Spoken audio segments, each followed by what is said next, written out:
my dollars make it hurt.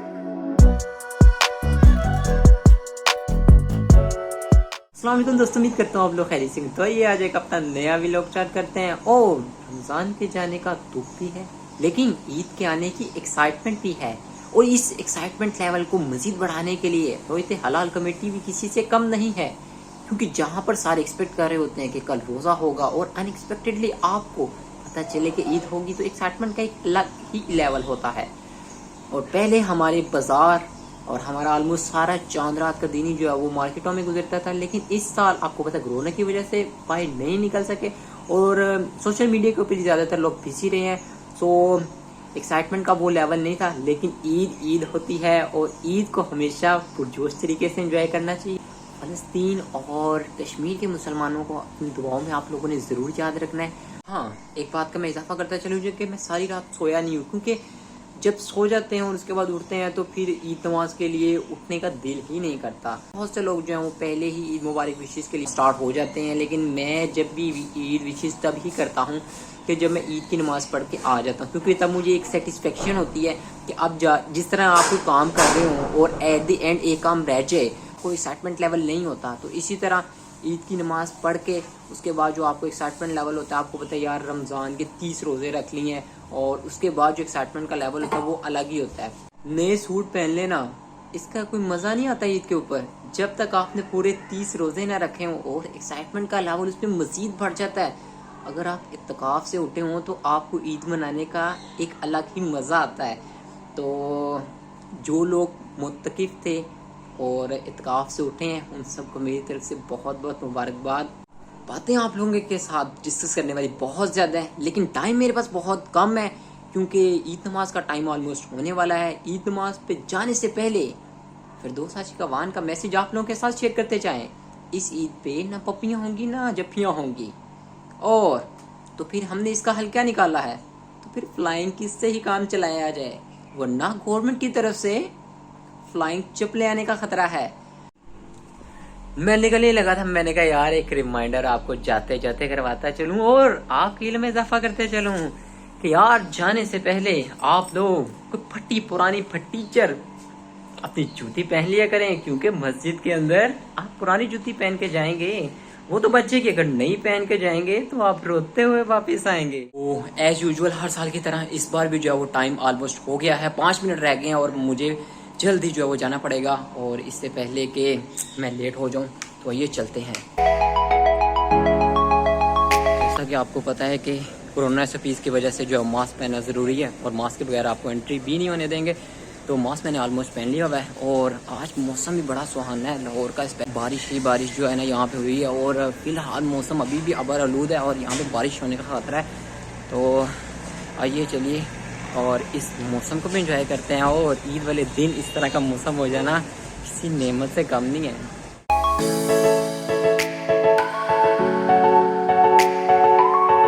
Eid पढ़ के मैं आ चुका हूँ और अब मौसम जो है वो अबरे रहमत जो है वो बरस रही है, और मौसम बहुत मज़ेदार एक्साइटेड मौसम बना हुआ है, और हर तरफ जो है ना बादल ही बादल नज़र आ रहे हैं। और यहाँ पे अगर आपको नज़र आ रहा हो तो बारिश भी हो रही है। और ईद के मुबारक दिन के ऊपर अल्लाह ताला ने बारिश बरसाई है, और रहमत का एक निशान होता है कि जब बारिश आती है। और ये देखें ज़रा आप, ईद वाले दिन इतना सुहाना मौसम बना हुआ है।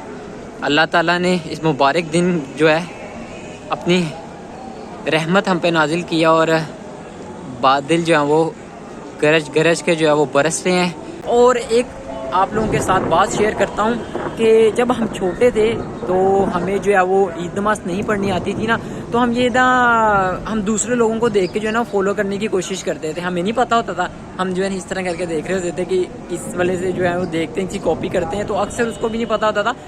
तो ये बात सिर्फ जो है शेयर करने का मकसद जो है चाइल्डहुड की मेमोरीज को शेयर करना है, ना तो ये डिसरिस्पेक्ट करना है और ना ही किसी भी तरह से वो मजाक उड़ाने के जुमले में आता है। दुनिया चांद पर पहुंच गई है, जबकि पाकिस्तान के अंदर हम अभी तक ये बात जो है वो डिसाइड करने के अंदर जो है वो काबिल नहीं हुए कि रोयत हलाल कमेटी या साइंटिफिक मेथड कौन सा मेथड जो है वो बेस्ट रहेगा। हर साल की तरह इस बार भी आपको पता है कि डिलेशन हुई और ऑलमोस्ट 11:30 बजे जाके जो है वो इसका अनाउंसमेंट की गई। और अभी भी कुछ पाकिस्तानियों का ये कहना है कि एज परस्पेक्टिव देसी फैमिलीज के ज़्यादातर तो मुझे यही कहते हुए सुनता है कि यार ये एक रोज़ा खा गए। तो मैं आप लोगों से पूछता हूँ कि अगर एक रोज़ा कम करने से उनको क्या फ़ायदा होगा, या तो उनको फ़ायदा हो या कोई हो तो कोई इतना बड़ा गुनाह अपने सर लेता है। आप ऐसे कह सकते हैं कि शायद मुझे इस तरह लगता था, आप किसी दावे के साथ ये बात नहीं कर सकते कि 30 रोज़े ही होने थे। तो ये बात भी आपको सोचनी चाहिए कि रोयत हलाल कमेटी को क्या ज़रूरत पड़ी कि वो 29 तो हो गए तो 30 क्यों नहीं करवा सकते थे। ये बात है, अगर नहीं उनको कोई शहादत वगैरह मसूल हुई है तो उन्होंने कहा, अगर ना होती तो वो ना कहते। उनको तो एक रोज़े से कुछ नहीं फर्क पड़ना था, ना कुछ गवर्नमेंट बदल जानी थी, ना कुछ हो जाना था।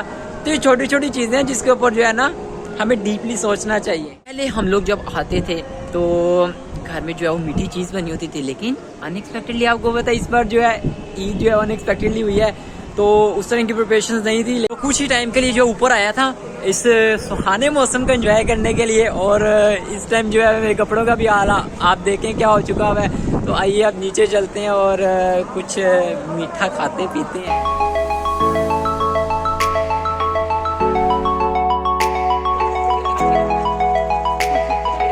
अब मैं ये हक रखता हूँ कि उम्मत मुसलमान को ईद मुबारक कहने के लिए, क्योंकि ईद नमाज पढ़ने के बाद आपका एक्साइटमेंट लेवल भी डिफरेंट होता है और आपके अंदर एक जोश वल्वला भी होता है। और घर में आने के बाद जब आप मीठी चीज़ खाते हैं, मीठी चीज़ खाना सुन्नत नबवी है, इसलिए जब भी आप ईद नमाज के बाद घर आएँ तो मीठी चीज़ आप खाएँ। अगर नहीं भी है घर में तो कोई नहीं, आप चीनी के साथ जो है वो अपना मुँह मीठा कर सकते हैं।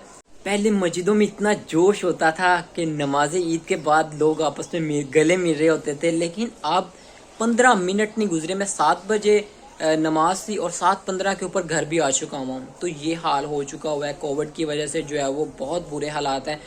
और दुआ यही है कि इस कोविड जैसी वबाई मर्ज से हमारी जल्द नजात हो और हम दोबारा उन खुशियों को जो है वो दोबारा एंजॉय कर सकें और दोबारा उसी तरह सारे हल्ला गुल्ला शुगर मेला एंजॉय कर सकें। पहले ये होता था ईद नमाज पढ़ते जो है वो रिलेटिव्स यहाँ पे आते थे और ईद देते थे, लेकिन इस बार जो है वो रिलेटिव्स नमाज पढ़ते साथ ही अपने अपने घरों को जो है वो रवाना हो गए और अभी तक कोई ईद देने के लिए नहीं आया। तो ये सारे दिन का सिलसिला आप लोगों के साथ शेयर करते रहेंगे। ईद हमारी किस तरह गुजरती है ये भी आप लोगों के साथ शेयर करते रहेंगे। अच्छा, तो अब मैं आप लोगों से पूछता हूँ कि आप सबसे पहले ईद नमाज पढ़ने के बाद घर आते ही सबसे पहला काम कौन सा करते हैं? मैं अपना बताऊं तो मैं जब घर आता हूँ सबसे पहले मैं मीठी चीज खाता हूँ, उसके बाद मैं अपने सोशल मीडिया अकाउंट्स ओपन करता हूँ और वहां पे विशेस वगैरह ये होती है उनको रिप्लाई करता हूँ। उसके बाद दूसरा काम मैं ये करता हूँ, मैं अपनी पिक्स कैप्चर करता हूँ और फिर उसको लगाता हूँ, क्योंकि बहुत से लोग कह रहे होते हैं कि अभी तक आपने अपनी पिक नहीं लगाई और बाकी लोगों की तस्वीरों के ऊपर देख के किसी पे कहते हैं हाय माशाल्लाह, किसी के ऊपर कुछ कह रहे थे, किसी पे नाइस, इस तरह के कमेंट्स वगैरह चलते ही रहते हैं। और उसके बाद सिलसिला ये स्टार्ट होता है, करते कराते जो है वो 10-11 का टाइम हो जाता है। उसके बाद जो है वो रियलिटीज वगैरह आते हैं, घंटा उन कामों में लग जाता है। उसके बाद क्या होता है? उसके बाद ये होता है सारी रात का जागा हुआ शेर नींद की तलाश में होता है। उसके बाद मुझे नींद आ जाती है, मैं तकरीबन 4 से 5 बजे उठता हूँ। और हाँ, पहले क्या होता था? पहले ये होता था कि हम जो है ना ऑलमोस्ट 1 से 2 दिन पहले ही ना जो है ना बुकिंग करवा लेते होते थे। हम सिनेमा में जो है ना कजन्स मूवी देखने जाते होते थे। लेकिन अब ऑलमोस्ट पिछले साल भी आपको पता है कोविड की वजह से जो है वो उस तरह हल्ला गुल्ला एंजॉयमेंट नहीं हो सकी। इस साल भी जो है वो सब सिनेमाज ऑफ हैं। तो ये पुराने वक्त की मैं आपको बात बता रहा हूँ कि जब हम जो है वो इतना ज़्यादा ईदी इकट्ठी होती थी तो ईदी को जो है इन्हीं कामों के अंदर हम जो है ना स्पेंड कर देते थे। लेकिन अब ईदी भी देखो कितनी इकट्ठी होती है, ये तो फिर वक्त पे पता चलेगा। सो इस टाइम ऑलमोस्ट टाइम हो रहा है 10:30 का और मुझे बड़ी सख्त नींद आ रही है। So I already told you guys कि सारी रात जागने की वजह से अब मुझे जो है वो कुनूद की आती जा रही है और नींद से बुरा हाल है, आंखें भी जो पूरी नहीं खो रही। तो इससे पहले कि मोबाइल मेरे चेहरे पे गिरे, प्यार से मोबाइल को रखते हैं और अपनी नींदें पूरी करते हैं। सो ऑलमोस्ट 5:30 का टाइम हो चुका हुआ है और मैं सो के उठ चुका हूँ। और कुछ लोग होते हैं कि वो कपड़े चेंज करते हैं, जबकि मैं जो हूँ ईद के कपड़ों के साथ ही सो जाता हूँ। और कभी शादी पे भी गया हूँ तो वापस आऊँ तो उसी कपड़ों के साथ सो जाता हूँ, मेरे से जो है ये चेंजिंग वगैरह नहीं होती। तो अब जो है मुंह हाथ वगैरह धोते हैं और मेरी जो है ना आवाज़ भी थोड़ी चेंज लग रही है। आई थिंक सो मैंने जूस पिया उसकी वजह से शायद गला ख़राब हो गया। तो अब जो है अपना होलिया दुरुस्त करते हैं। गलती से जो है वो गर्म पानी वाला ओपन हो गया।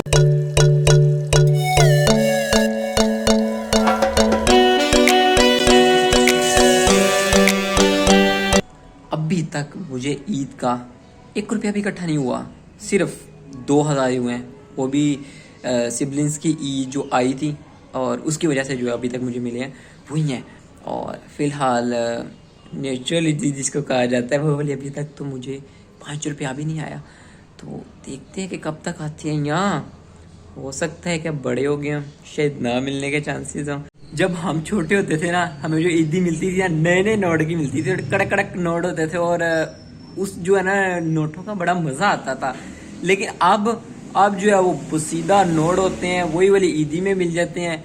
जो बैंकों से लेके आते हैं कॉपियां, और जो सीरियल वाला होता है उसका तो जो है ना, चाहे वो 50 ही क्यों ना हो, 100 ही क्यों ना हो, उसका जो है ना मजा बड़ा आता है, क्योंकि हाथ के अंदर जब इस तरह वो फिसलते हैं ना तो। लेकिन अब बैंकिंग ने मेरे हाल इस साल जो है उन्होंने नोट छापे ही नहीं है, तो इसकी वजह से जो है वो भी कॉपियां जो मिल रही हैं रेफरेंस के थ्रू मिल रही हैं। ये तो हमारा सिस्टम है। और रेफरेंस के साथ साथ बाहर से अगर लेनी है आपको 100-50 रुपया ऊपर देकर जो वो लेनी पड़ती हैं। मतलब पैसा खरीदने के लिए भी आपको उसके ऊपर पैसा देना पड़ता है। वाह क्या बात है।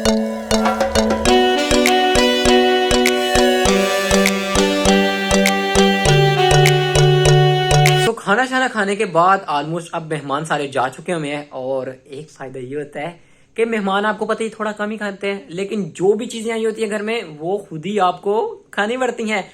और अब उर्वा मेरे साथ मौजूद हैं, और आप लोग उर्वा को ऑब्वियसली बात है बहुत मिस कर रहे होंगे, स्पेशली ईद के ऊपर उर्वा आप लोगों को नजर ना है। How it is possible. तो उर्वा की तबीयत आज थोड़ी सी डाउन है, तो इसकी वजह से जो है ये व्लॉग के अंदर आपको थोड़ा कम नजर आएगी, और बोलती हुई भी बहुत कम नजर आएगी। फिर भी कोशिश करते हैं उर्वा के साथ जो है वो गपशप का सिलसिला जो है हम लगा सकें। उर्वा बोलोगी, बात करोगी? आप नहीं करोगी? उर्वा जो है वो बात नहीं करना चाहती, वो इसलिए क्योंकि इसकी तबीयत डाउन है। और मैंने इसको कहा थोड़ा सा ऊपर होकर बैठ जाओ, तो वो कह रही है कि नहीं, मुझे जो है वो इंजेक्शन लगा हुआ है, इसकी वजह से जो है वो मैं थोड़ा सा नीचे होकर बैठी हुई आई है। तो आप सबने जो है उर्वा के लिए दुआ करनी है कि इंशाल्लाह ताला उर्वा जल्द ठीक हो जाए। पैसे की दे रहे हैं? वाह, ये पैसे हैं उर्वा को। और एक वक्त था और के बच्चों को जब पैसे मिलते होते थे, हम भी बचपन में जब छोटे होते थे, तो हमारे सारे जो बड़े बड़े नोट्स होते थे, यानी 500 का 1000 का नोट होता था, वो तो जो है ना वो पेरेंट्स खुद ही रख लेते हैं, माएँ खुद ही रख लेती थी, और बच्चों को कहती थी तुम्हें तो ईदी मिली नहीं है।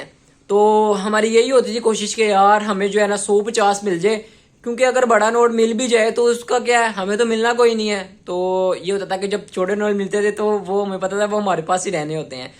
तो अब जो है ना उर्वा के जो है ये उर्वा को अभी ईदी मिली है, तो उर्वा ने, आप जिस तरह आपको मैंने बताया, उर्वा का मूड ऑफ है, वरना ये पैसों के मामले में जो है ना बहुत स्ट्रिक्ट है। उर्वा ये पैसे कहाँ से आए हैं? ईदी मिली है आपको? वाह क्या बात है।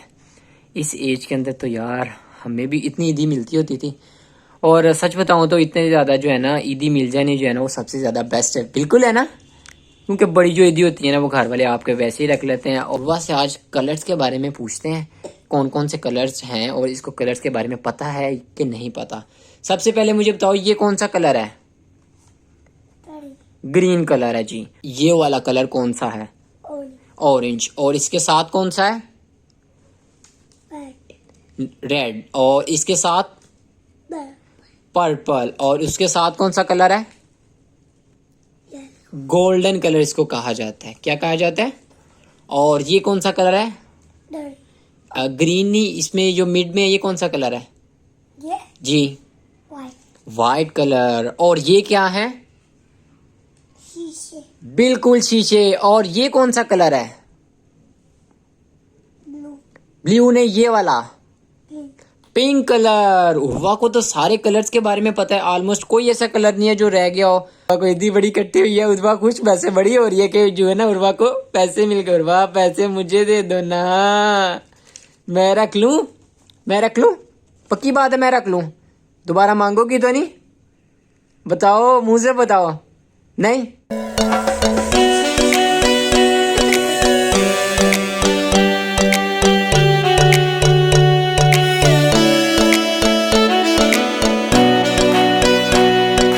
उर्वा व्लॉग क्यों नहीं बनाती हो? आपको क्यों नहीं पता? वाह, बड़ी ड्रेसिंग की हुई है आपने, हल्के हलीमा सुल्तान लाइट लग रही है मुझे तो। टीका लगा है? ओए होए। तो मैंने कहा आप सब उर्वा के लिए दुआ करें, इंशाल्लाह ताला उर्वा जल्द ठीक हो जाएगी। और वैसे भी व्लॉग की बहारें तो उर्वा के साथ ही हैं। उर्वा व्लॉग के अंदर ना हो तो वैसे भी बोरिंग सा लगता है, और स्पेशली मुझे भी जो है वो उर्वा के साथ व्लॉग बनाते हुए बड़ा मज़ा आता है। और आप लोग स्पेशली बहुत ज़्यादा पसंद करते हैं। तो आप लोग जब एक चीज़ को अप्रिशिएट करते हैं तो जब वो पर्सन डाउन हो तो आपको उसको और ज़्यादा अप्रिशिएट करना चाहिए।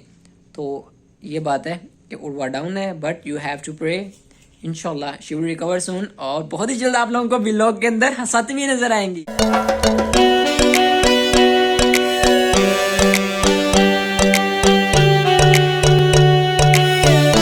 क्या हुआ है? तो फिर बैठ जाओ, आप बैठ जाओ।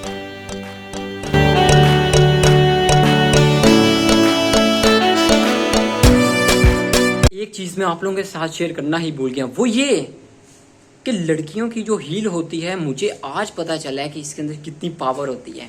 क्योंकि मेरे पाँव के ऊपर हील आई है और मुझे पता चला है कि जब मेरी चीखें निकली है ना, मेरे ख्याल से तो जो है ना वो एक बक्सुआ होता है ना जो बर्फ को काटने वाला होता है, ये उससे भी ज़्यादा खतरनाक थी। तो इस ईद के ऊपर जो है मुझे ये गिफ्ट मिला है कि मेरे पाँव के ऊपर हील आई है और मेरा पाँव जो है ना वो जख्मी हो चुका है। और अब मैं आपको बताता हूँ कि आखिर मुझे ईदी कितनी कटी हुई है। तो जो बराह रास्त ईदी मेरे तक आई है वो तकरीबन 3000 बनते हैं, और उसमें से 2000 निकाल दिया जाए तो मेरे सिबलिंग्स जो ईदी आई है 1000 रुपीज़ जो मुझे इस ईद के ऊपर जो है वो राउंड अबाउट करके बता रहा हूँ। इससे कम भी हो सकते हैं और ज़्यादा भी हो सकते हैं, लेकिन एक्सपेक्टेड इतने ही है कि मेरे पास इतने हैं। तो क्योंकि सारे जो बड़े, जिसको कहते हैं ना बड़े पैसे आते हैं, वो सारे जो है ना आपकी अम्मी रख लेती हैं, और आप लोगों को जो है वो छोटे छोटे नोट ही मिलते हैं। बचपन से यही चलता आ रहा है और अभी भी यही सिस्टम चलता आ रहा है। तो खैर अभी जितनी भी आए, इसलिए कहते हैं कि थोड़ी ईद आए ना वो आप लोगों को मिल जाती है, अगर ज़्यादा ईद आ जाए ना तो वो आप लोगों को मिलती नहीं है। तो कहते हैं थोड़ी चीज़ की कदर ज़्यादा होती है, बजाय इसकी कि ज़्यादा हो वो आप तक पहुँचती नहीं है। तो और यहाँ पर बात करूँ मेरी सिबलिंग यानी कि मेरी सिस्टर को जो इतनी ईदी इकट्ठी हुई है उसको ऑलमोस्ट 10,000 के करीब ईदी इकट्ठी हुई है, लेकिन खैर उसने मुझे 1 टका भी नहीं देना उसमें से। तो इसीलिए मैंने आप लोगों को पहले भी कहा था चांद रात वाले व्लॉग में कि असल ईद तो लड़कियों की होती है, लेकिन खैर आप लड़कियां एंजॉय करें, ईद को भरपूर एंजॉय करें। हाँ, एक बात का मैं यहाँ पे इजाफा करते चलूँ, मैं एक दोस्त के साथ व्हाट्सएप पे बात कर रहा था तो उन्होंने मुझे बताया कि उनके 2 दोस्तों ने जो है ना चेस कैश के थ्रू 1,000 रुपये ईदी में दिया है। तो मैं आप दोस्तों से पूछना चाहता हूँ, क्या आप लोगों में कोई गैरत नहीं बची? यार बंदा ईदी इजी पैसा कर देता है, चेस कैश कर देता है, लेकिन ना आप लोगों ने तो कसम खाई हुई है कि ना कंजूसी की इंतहा करनी है। टीचर देखती हैं व्लॉग, कुछ नहीं होता यार। और उर्वा की टीचर को जो मैं ये कहना चाहता हूँ कि अगर उर्वा व्लॉग्स बना रही है और लोगों को एंटरटेन कर रही है तो उर्वा को जो है वो एंटरटेनमेंट प्रोवाइड करने के लिए आपको कुछ नहीं कहना चाहिए उसको। तो उर्वा के बिहाफ के ऊपर मैं रिक्वेस्ट कर सकता हूँ कि उर्वा को कुछ ना कहा जाए। मुझे पता चला है कि आप उर्वा को कुछ भी नहीं कहती, लेकिन फिर भी उर्वा को आपको जो है वो मोटिवेट करना चाहिए, इसको अप्रिशिएट करना चाहिए कि आपको जो है वो इस तरह की एक्टिविटीज जो है वो करनी चाहिए। Stay home, stay safe. उम्मीद करता हूँ आप लोगों की ईद अच्छी गुजरी होगी। अब अपने व्लॉग को यहाँ पर करते हैं, आप लोगों के साथ नेक्स्ट व्लॉग में मुलाकात होगी। मुझे दीजिए इजाजत, अपना ढेर सारा ख्याल रखिएगा। अल्लाह ने के बान रब रखा।